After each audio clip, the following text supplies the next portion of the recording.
American singer-songwriter Tammi Terrell was born Thomasina Winifred Montgomery in North Philadelphia on April 29, 1945. Since her parents, Jennie and Thomas Montgomery, thought she would be a boy, they'd already decided to name her after her father. When she was born, they settled on the name Thomasina, nicknaming her Tommie.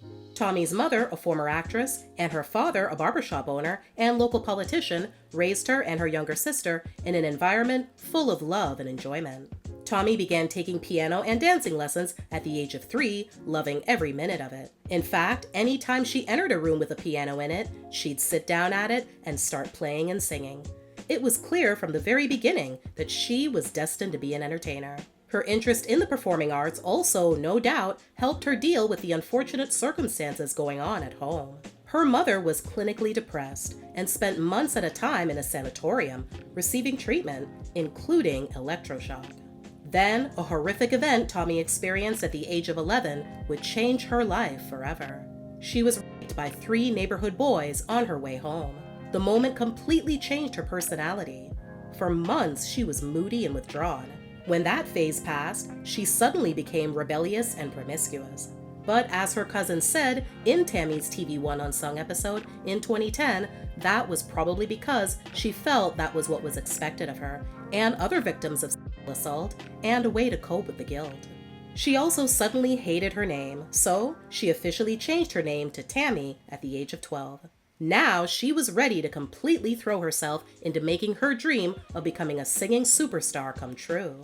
While performing all over Philadelphia, it wasn't long before her talent was noticed by singer, songwriter, and producer Luther Dixon. In 1960, Scepter Records signed Tammi to a recording contract at the age of 14. The first song she recorded for them under the name Tammi Montgomery was a ballad called If You See Bill. The track would finally end up on a full album years later when Tammi and Chuck Jackson shared a project together, The Early Show, with Side A containing Tammy's work and Side B containing Chuck's work. While still in school, she continued to record songs for the label, and on weekends and breaks, she'd also go on tour with her label mates, one of whom was former Flamingos member Tommy Hunt. After spending so much time together on the road, Tammi and Tommie, 12 years her senior, became an item. Tammi then secured a gig with R&B group The Redcaps when they hired her to front their shows in Wildwood, New Jersey. She really got to hone her skills on that job, doing 5 sets a night, 6 days a week. As well as things were going for Tammi, she wanted more. So her mother took it upon herself to go to Atlantic City and convince James Brown to come and see her daughter perform in Jersey. He did. He was so blown away that he knew he had to have her join his touring band, which she did. Around this time, she also became a member of the girl group The Sherrys, but her stint wouldn't last long. Still in high school, 17-year-old Tammi took her homework on the road with her as she went all over the country with James. She also found time to record a song on his label, Try Me, called I Cried. I cried, I cried. It was about her newest love with another older man, James himself. It became her first charting single, reaching number 99 on the Billboard Hot 100. Sadly, James was allegedly abusive to her. According to Gene Chandler, the legendary Duke of Earl, who sometimes performed with James and Tammi, he witnessed a particular brutal beatdown. She made the mistake of not standing in the wings to watch every second of James' set. So when he finished and walked off the stage, he immediately started beating her.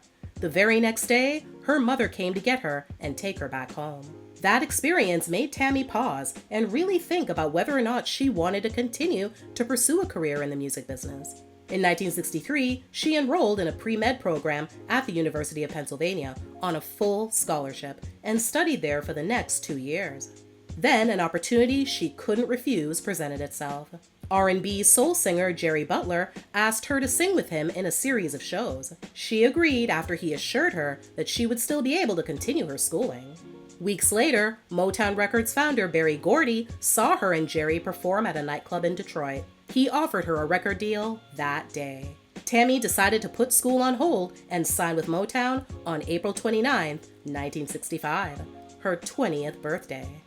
Her first single for Motown, I Can't Believe You Love Me, also became her first R&B Top 30 single. It would also feature her new name, Tammi Terrell. a move Berry apparently decided was necessary. She told rock and roll newspaper KRLA Beat in 1966, "I just wouldn't be happy doing anything else. I've lived and loved this business for too long not to be a part of it." With her own single on the charts, Tammi hit the road as part of the Motown Revue Tour. She got close and fell deeply in love with the Temptations' lead singer, David Ruffin. Their relationship eventually blossomed into an engagement. There was a slight problem with that, though. David was already married, with children. In early 1967, Motown's leading man, Marvin Gaye, needed a new partner to record some duets. Berry Gordy took a gamble and chose Tammi.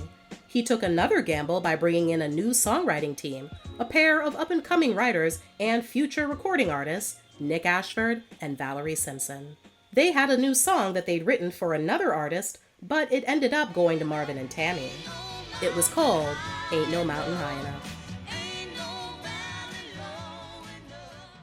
The song became a crossover pop hit, reaching number 19 on the Billboard Hot 100 and number 3 on the R&B charts, instantly making Tammi a star. It was nominated for Best Rhythm and Blues Group Performance, Vocal or Instrumental at the 10th Annual Grammy Awards.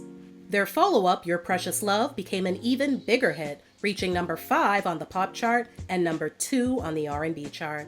The duo scored yet another top 10 single with If I Could Build My Whole World Around You, which peaked at number 10 on the pop chart and number 2 on the R&B chart. The song's B-side, If This World Were Mine, became a modest hit on both charts.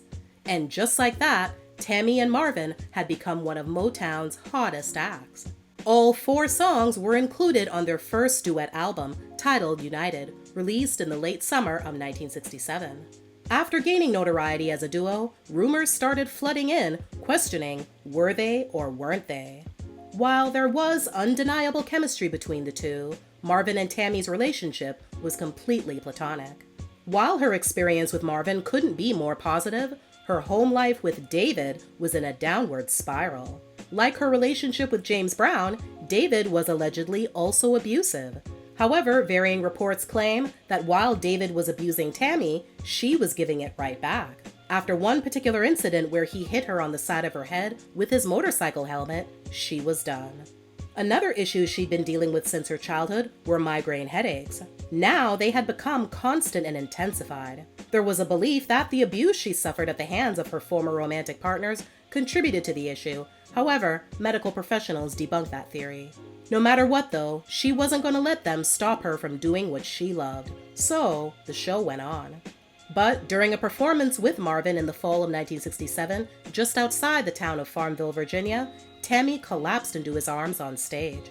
Doctors later diagnosed a malignant tumor on the right side of her brain. She underwent brain surgery in Philadelphia in January 1968. 2 months later, a song that Marvin and Tammi had already recorded the year before dropped, called Ain't Nothing Like the Real Thing. It would serve as Tammi's first #1 R&B hit. Ain't nothing like the real thing, baby. Ain't nothing like the real thing. After recovering from her first surgery, Tammi felt great and wanted nothing more than to get back into the studio. She returned to Motown's Hitsville Studios in Detroit and recorded another track with Marvin that also went to #1 on the R&B chart, You're All I Need to Get By. It, along with Ain't Nothing Like the Real Thing, became top 10 hits on the Hot 100 as well. Both songs are included on Marvin and Tammy's second duet album, You're All I Need, released in the summer of 1968. Doctors weren't able to get all of Tammy's tumor in that first surgery, so as it eventually grew back, the headaches also returned. She'd go on to have several more surgeries, spending months in hospital. All the while, she continued to fight. One reason for her resilience could be attributed to her doctors not telling her the whole story. Tammy's condition was incurable. It was not ever going to be possible to remove all of the tumor. It would continue to grow and eventually take her life. She still had enough life left in her, though, to fall in love again. She began a relationship and later became engaged to Dr. Ernest Garrett. Motown issued her first and only solo album, Irresistible, in early 1969. It didn't include any new repertoire, though. It was a grab bag of tricks she'd recorded over the previous 3 years. In the spring of that year, rehabbing from her 6th operation and down to just 93 pounds, Tammi returned to Detroit, in a wheelchair no less, to record songs for a final album of duets with Marvin called Easy. Both Marvin and Valerie Simpson gave different stories on how the production of the album went about. According to reports, Tammi had become so ill that she could not record, so Motown opted to have Valerie sub in for her. Marvin claimed the same thing in the book Marvin Gaye, What's Going On, and the Last Days of the Motown Sound. Valerie, on the other hand, stated that Tammi was brought into the studio when she was strong enough to record over her guide vocals, insisting Tammi had sung on the album. The album produced the singles Good Lovin', Ain't Easy to Come By, What You Gave Me, California Soul, and the UK top 10 hit, The Onion Song. In late 1969, Tammi made her final public appearance at the Apollo Theater, where Marvin was performing. As soon as he spotted her, he rushed to her side, and the duo began singing You're All I Need to Get By together. Following her 8th and final operation in January 1970, Tammi went into a coma. She died on March 16th that year at the age of 24. At her funeral in Philadelphia, Marvin delivered a final eulogy while You're All I Need to Get By was playing. According to Tammi's fiancé, who also knew Marvin, Tammi's mother barred everyone at Motown from her daughter's funeral, except for Marvin, who she felt was her daughter's closest friend. She blamed most of the label for failing to protect her daughter from David Ruffin during their relationship. Tammi Terrell's career, however short, was bright. Her impact went far beyond what she could have conceived. In 1999, she posthumously received the cherry on top when Ain't No Mountain High Enough was inducted into the Grammy Hall of Fame. Even though people like Marvin Gaye, Diana Ross, and Stevie Wonder are more talked about, Tammi Terrell still holds the title as one of Motown's brightest stars of the 1960s, and her work has, no doubt, cemented her status as a musical icon.